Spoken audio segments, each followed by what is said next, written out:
Boa tarde a todos. É para mim uma alegria e uma honra poder estar aqui hoje.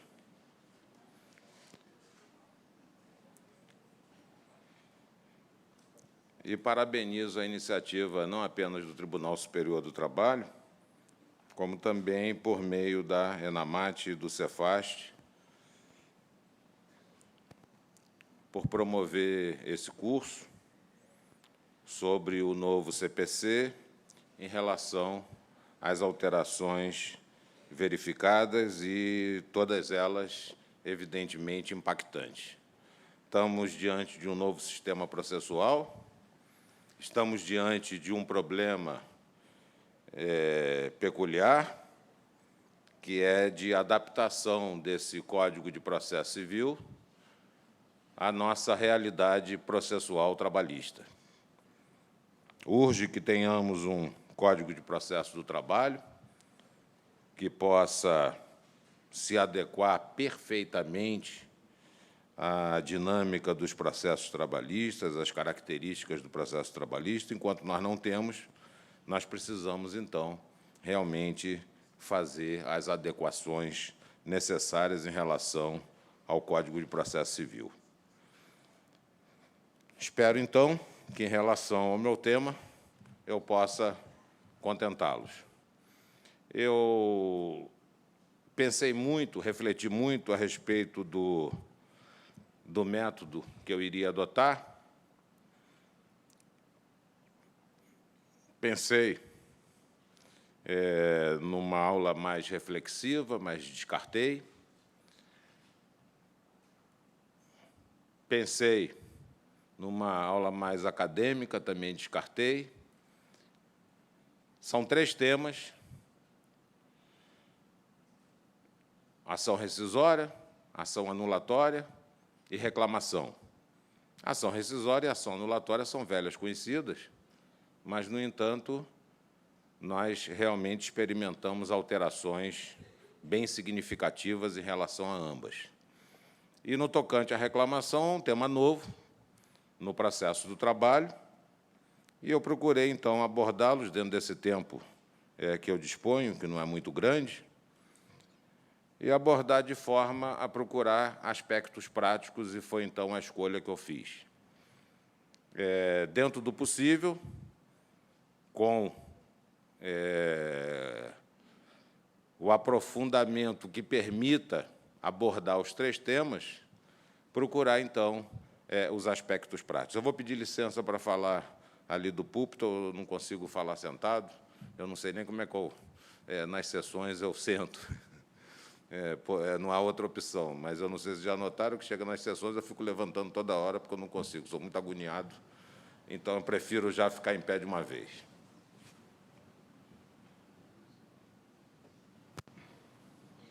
Muito bem. Então, em relação às ações, à ação rescisória, quais foram as alterações?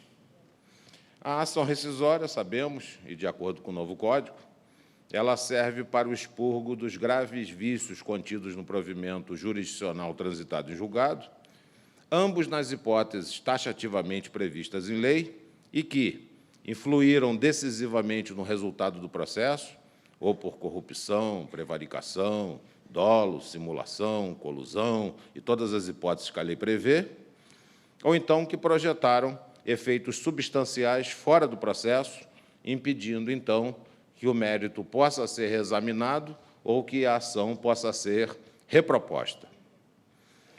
A lei anterior, no artigo 485, dispunha que a ação rescisória destinava-se à rescisão da sentença de mérito transitada em julgado.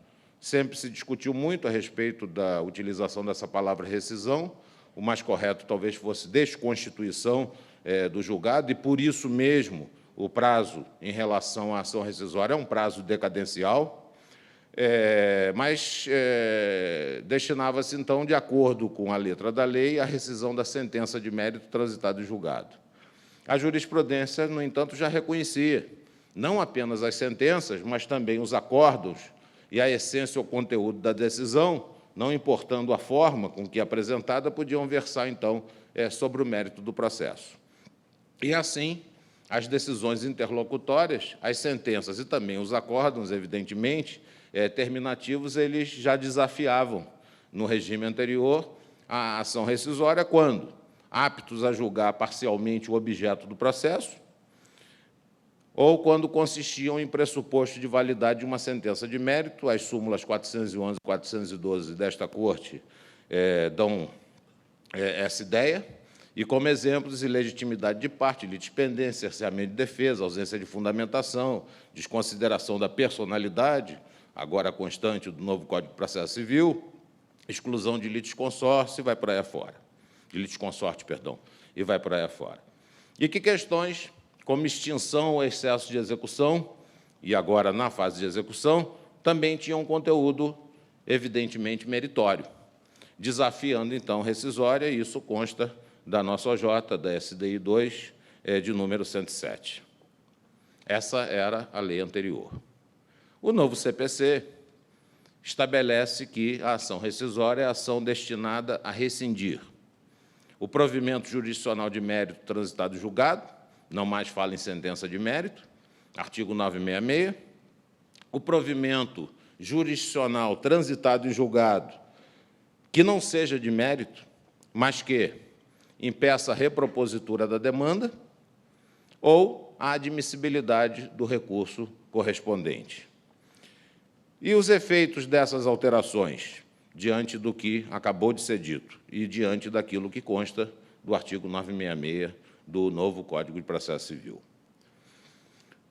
Ao se referir a provimento jurisdicional e não mais a sentença de mérito, a nova lei acolheu a jurisprudência consolidada na vigência do CPC de 73, já referida anteriormente, e, em muitos casos, até já consolidado em OJs ou súmulas.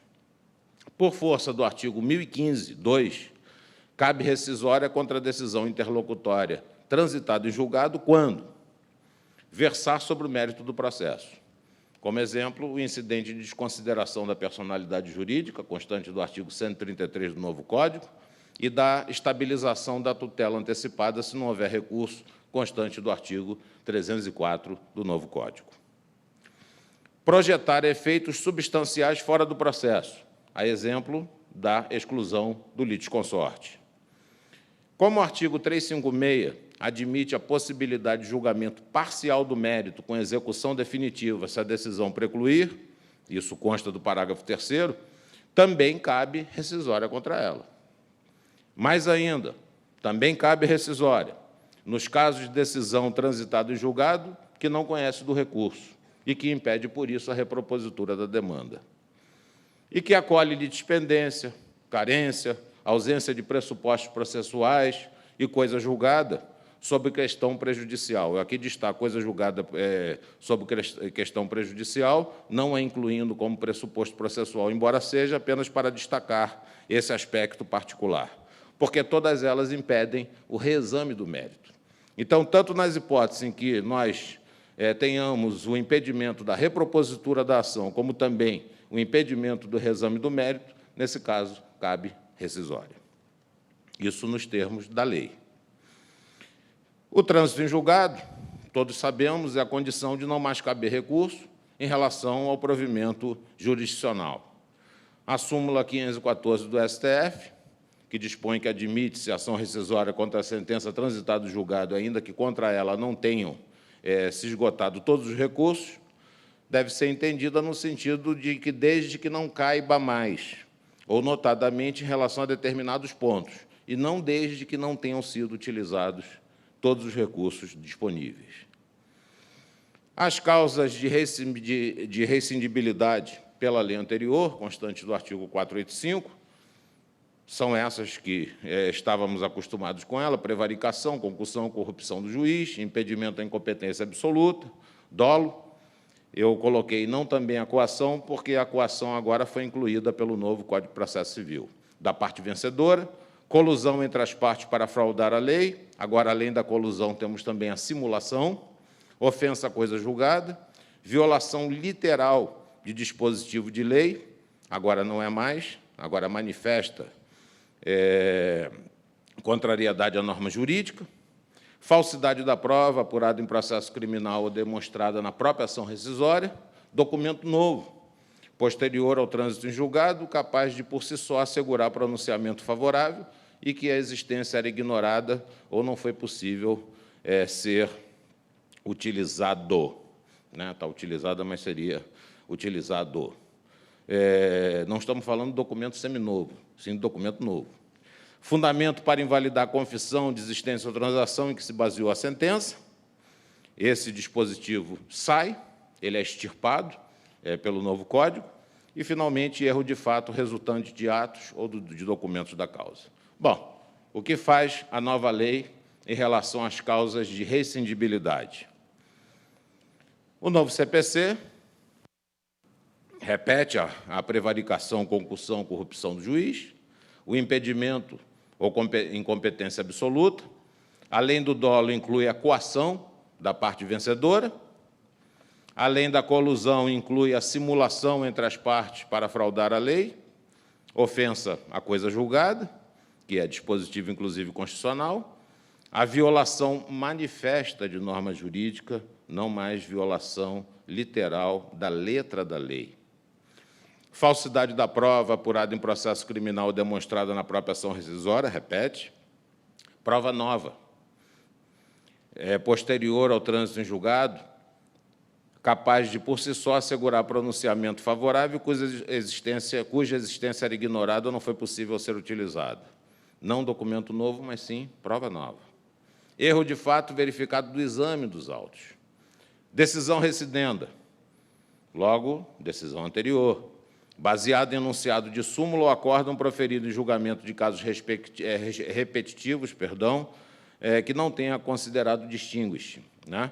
Isso nós encontramos no inciso 5 do artigo 966. E, finalmente, decisão proferida pelo Supremo Tribunal Federal, agora posterior ao trânsito em julgado, no outro caso era anterior, da decisão exequenda, que leva à inconstitucionalidade ou incompatibilidade com a Constituição Federal do ato normativo que fundamentou a exigibilidade da obrigação contida no título exequendo. Artigos 525, parágrafo 15 e 535, parágrafo 8º. Então, essas são, pelo novo CPC, as causas de rescindibilidade. Efeitos das alterações. Os princípios e regras jurídicas, sabemos, compõem o conceito de norma jurídica. Nós temos a regra jurídica, ela é informada por princípios. E, às vezes, nós temos o princípio, sequer temos a regra jurídica. Então, os princípios e regras jurídicas compõem, né, o arcabouço normativo. Logo, ao se referir à norma jurídica violada, a nova lei ela abrange as duas hipóteses, tanto os princípios como as regras jurídicas. Ao não mais exigir violação literal, se contenta com violação que manifestamente contraria o padrão interpretativo da norma. Então, agora, é o padrão interpretativo que vigora, o que é compatível com a ideia de precedente, tese, etc. Ao se referir à norma jurídica, inclui a legislação e as normas consuetudinárias. É difícil para a gente admitir isso, que uma norma coletiva, um acordo coletivo, uma convenção coletiva, um regulamento empresarial, possa servir de fundamento para uma rescisória. Mas é o que diz a nova lei, a não ser que nós venhamos a restringir. Logicamente, não os precedentes fundamentadores dos recursos, não nessa condição. Mais ainda, o fundamento para invalidar confissão, desistência ou transação em que se baseou a sentença foi simplesmente expurgado, até porque só se prestava confusões com a ação anulatória. Então, ele foi expurgado da ação rescisória. Isso vai trazer consequências práticas, mais adiante, quando nós falarmos do acordo homologado. A nova lei agora fala em prova nova, não é documento novo, é prova nova. E aí nós vamos incluir perícia, gravação, vídeo, Zap, Facebook, né? Aliás, por conta do Zap e de gravações telefônicas, nós estamos aí com problemas bastante sérios na sociedade. Então, não é mais documento novo, é prova nova. E o termo inicial passa a ser o dia da descoberta da prova. O erro, de fato, é agora verificável do exame dos autos, abrangendo não apenas os atos ou documentos da causa, mas também os fatos processuais, que são igualmente importantes. Além da colusão, a simulação passou a ser causa com legitimidade do MP para a propositura da ação. Vou apenas falar rapidamente sobre essa questão. Colusão processual, nós estamos falando em colusão processual, não estamos falando em colusão de direito material, é colusão processual. Entre as partes é o arranjo ou combinação fraudulenta para iludir terceiro. Se nós estivermos falando em colusão que não seja de natureza processual, nós estaremos pensando em ato dispositivo das partes e estaremos falando em ação anulatória. Aqui nós estamos falando em causa de recidibilidade, ou seja, estamos falando em ação rescisória. Então, a colusão que pode ocorrer é a colusão processual. Então, a colusão processual entre as partes é esse arranjo, ou combinação fraudulenta para iludir terceiro, esse terceiro pode ser até o juiz. Terceiro, entre aspas. Exemplo, quando as partes fazem crer um vício que não existe para conseguir que o juiz declare a nulidade de um determinado ato processual. Ou talvez o contrário. E a simulação processual, igualmente, entre as partes, é o ato em si verídico, que, com o intuito de enganar terceiros ou fraudar a lei, e aí nós remetemos ao Código Civil para fazer a adequação, aparenta conferir ou transmitir direitos a pessoas diversas daquelas às quais realmente se conferem ou transmitem, contém declaração, confissão, condição ou cláusula não verdadeira, ou, finalmente, é revelado por instrumentos particulares antedatados ou pós-datados. Para simular o que existe ou para fazer com que não exista aquilo que existe. E o exemplo seria a lide simulada.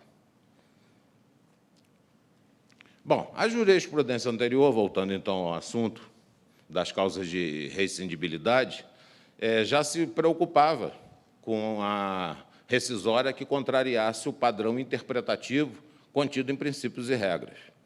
Era lógico que essa jurisprudência não era adequada ao regramento do novo Código de Processo. Ela era condizente com o sistema anterior, mas já havia, e a gente percebe pela jurisprudência, essa preocupação. Por exemplo, a súmula 83, ela revela essa preocupação. Ela, por exemplo, dispõe que não procede pedido formulado na ação rescisória por violação literal da lei se a decisão rescindente estiver baseada em texto infraconstitucional de interpretação controvertida nos tribunais. Então, ela já revelava a preocupação, afastando. Não sei se seria o caso, atualmente, de afastar, mas já havia essa preocupação. No 2, o marco divisor quanto a ser ou não controvertido nos tribunais a interpretação dos dispositivos legais citados na ação rescisória é a data da inclusão na orientação jurisprudencial do TST da matéria discutida. Seria até o caso de aplicação em relação à modulação que ontem foi feita no pleno, por exemplo, para efeito de ação rescisória. A OJ 97 da SDI 2, ela já inicia dizendo que os princípios da legalidade, do devido processo legal, do contraditório e da ampla defesa não servem de fundamento para a desconstituição de decisão transitada em julgado. Não sei se essa OJ subsiste diante do novo regramento da ação rescisória. Mas, de qualquer maneira, trago isso daqui para reflexão e observando que já havia, naquela oportunidade, a preocupação com a ideia de padrão interpretativo.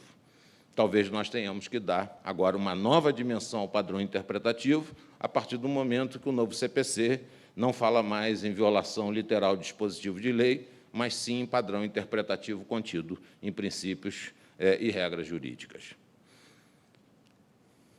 Capítulo da decisão, o CPC de 73 era silente a respeito dessa situação. E o novo dispõe especificamente no parágrafo 3º do artigo 966, que a ação rescisória pode ter por objeto apenas um capítulo da decisão. As decisões judiciais, sabemos, elas podem ser cindidas, notadamente, quando contém o julgamento de mais de uma pretensão, uma pretensão é acolhida desde logo e o processo prossegue em relação a outra, uma pretensão é rejeitada desde logo e o processo prossegue em relação a outra situação, ou quando, independentemente da quantidade de pretensões, questões processuais são repelidas ou umas são admitidas e outras não. Então, nós podemos ter realmente aqui uma situação de cisão da decisão. Essa cisão faz surgir, então, os capítulos ou temas, como unidades autônomas, que dispõem sobre a pretensão do julgamento do mérito da causa, e aí nós falamos do capítulo processual, ou então sobre o próprio mérito da causa, e o capítulo aí seria de mérito.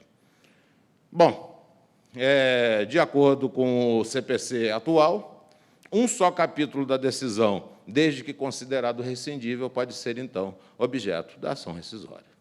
É essa a conclusão que nós chegamos. A petição inicial pela lei anterior, artigo 488, deveria ser elaborada com observância dos requisitos do artigo 282, que temos tão boa memória, né? E o autor deveria acumular ao pedido de rescisão de novo julgamento do processo, se fosse o caso, e depositar-se a importância de 5% sobre o valor da causa, que se converteria em multa, caso a ação, por unanimidade, fosse declarada inadmissível ou improcedente. E não se aplicava esse depósito à União, ao Estado, município e Ministério Público. De acordo com o novo regramento, a petição inicial deve ser elaborada com os requisitos do artigo 319, sucedâneo do 282 do Código de 73. E ele deve fazer a mesma coisa. Ele cumula o pedido de rescisão de novo julgamento e deposita a importância de 5%. E aí vem os novos dispositivos, né? Inclusive o parágrafo 5º, que não está aqui, e o segundo também. Bom, o primeiro, para deixar claro que, além da União, Estados e municípios, nós teríamos também Distrito Federal, as autarquias, fundações de direito público, Ministério Público, Defensoria Pública e todos aqueles que tenham obtido o benefício da gratuidade. Nós temos regramento próprio, né, o decreto 779, sei lá, já nem lembro de cabeça. De qualquer maneira, esse regramento é compatível e, portanto, aplicável. Além dos casos previstos no artigo 330, a petição inicial será indeferida quando não é efetuado o depósito exigido pelo inciso 2 do caput, aquele de 5%, e aplica-se a ação rescisória disposto no artigo 332. A que conclusão nós chegamos? Ou seja, quais são os efeitos da nova redação da lei em relação ao processo do trabalho, que é o que nos interessa. O parágrafo 1º incluiu na inexigibilidade do depósito as autarquias, fundações, etc., que já me referi, e também os beneficiários da gratuidade. Já constava do artigo 491 o indeferimento da petição inicial quando não efetuado o depósito de 5% sobre o valor da causa. A nova lei, no parágrafo 4º, determina aplicar-se a ação rescisória que prevê o artigo 332, o julgamento liminar de improcedência do pedido pelo juiz que contrariar enunciado de súmula do STF ou do STJ, leia-se aqui, em vez de STJ, TST, inclusive compatível com a nossa resolução. Acórdão proferido pelo STF ou STJ julgamento de recursos repetitivos, entendimento firmado em incidente de resolução de demandas repetitivas ou de assunção de competência, enunciado de súmula do TJ sobre direito local e, quando verificado, desde logo a ocorrência da decadência ou de prescrição. Então, a pergunta, voltando a ela, é se o artigo 968 é aplicável ao processo do trabalho e como. Na íntegra, com relação ao caput, inciso 1º, cumulação e depósito, parágrafo 1º e 3º. Parcialmente, por força do artigo 836 da CLT, quanto ao inciso 2, ou seja, o depósito não é de 5%, é sim de 20%, porque nós temos regramento próprio. Nós já tínhamos regramento próprio anteriormente, quando falava também em 5%. Então, temos que entender que não houve alteração, continua sendo a mesma coisa. Se nós não tivéssemos regramento próprio na ocasião, talvez fosse o caso de se aplicar os 5%, mas não, é 20% do valor da causa. Não sei por que se fala em 20% sobre o valor da causa, né? Porque sobre o valor da causa seria o valor da causa mais 20%, 20% do valor da causa. Porque na vigência do antigo CPC já era fixado esse percentual em contraposição aos mesmos 5% de então. Então, não há por que reduzir para 5%. E, com base no artigo 7º da Resolução 203, quanto ao parágrafo 4º, ou seja, em deferimento liminar do pedido, não pelo juiz, mas sim pelo relator, estive até conversando com o ministro Cláudio sobre esse assunto, do processo no TRT, nas hipóteses previstas no artigo 332 do CPC. Que hipóteses seriam essas? Essas aqui, enunciado de súmula do STF ou do TST e etc. Bom, juízo rescindente e juízo rescisório. Tal como na lei anterior, a ação rescisória pode envolver juízo rescindente, destinado apenas ao expurgo dos vícios constantes da sentença, de mérito, incompetência absoluta, impedimento do magistrado, nulidade de citação, ou juízo rescisório, visando a prolação de uma sentença substitutiva, por exemplo, quando a rescindenda comete erro de fato ou ofende a coisa julgada. E cabe ao autor, então, declinar na inicial se a rescisória tem por objetivo desconstituir o provimento e sua substituição por outro. Quanto ao depósito prévio, então aqui continua igual. Quanto ao depósito prévio, a nova lei exclui da obrigação do depósito sobre o valor da causa os beneficiários de gratuidade da justiça e os entes públicos. Acrescentou as autarquias, fundações de direito público, MP, seria aqui no nosso caso o MPT. O artigo 5º da Instrução Normativa 31, o depósito será revertido em favor do réu a título de multa em caso de improcedência. O 6º, o depósito não é exigido da massa falida quando o autor perceber salário igual ou inferior ao dobro do mínimo legal ou declarar, sob as penas da lei, que não está em condições de pagar as custas do processo sem prejuízo do sustento próprio ou da família. O depósito prévio não se confunde, já diz a súmula 99 com recursal, havendo recurso ordinário em sede de rescisório, o depósito recursal só é exigível quando for julgado procedente pedido e imposta a condenação em pecúnia, devendo este ser efetuado no prazo recursal, no limite nos termos da legislação vigente, sob pena de deserção. A aplicação do artigo 332 frente ao artigo 7º da Resolução 213 de 2016. Aqui eu já adiantei. Aplicável às rescisórias originárias dos tribunais regionais, com adaptações à legislação processual trabalhista. O artigo 7º, então, procura fazer essa adaptação, procuramos fazer isso na comissão. Então, nas causas que dispensem a fase instrutória, o relator, independentemente da citação do réu, julgará liminarmente o improcedente pedido que contrariar enunciado de súmula do STF ou do TST, acórdão proferido pelo Supremo Tribunal Federal pelo TST em julgamento de recursos repetitivos e etc. Ele também poderá julgar liminarmente improcedente o pedido se verificar, desde logo, em relação à rescisória, por exemplo, a ocorrência da prescrição. Quanto aos requisitos de elaboração da petição inicial, a lei anterior, ela dispunha que a petição inicial seria elaborada com observância dos requisitos essenciais do artigo 282. E falava quais eram os requisitos que deveriam ser observados. O juiz ou tribunal, os nomes, prenomes, etc. Aqui, no caso, nós não utilizaríamos o artigo 840 da CLT, a partir do momento em que se determina a aplicação do CPC para ação rescisória. Artigo 836 assim dispõe. Então, teríamos que fazer essa adequação. O artigo 319 do novo CPC dispõe que a petição inicial indicará mais ou menos a mesma coisa, o juízo a que é dirigida, nomes, prenomes, etc., valor da causa, as provas, e é silente, por exemplo, em relação ao requerimento de citação, porque a citação passa a ser automática, tal como ocorre na Justiça do Trabalho. Mas acrescenta a opção do autor pela realização ou não de audiência de conciliação ou de mediação.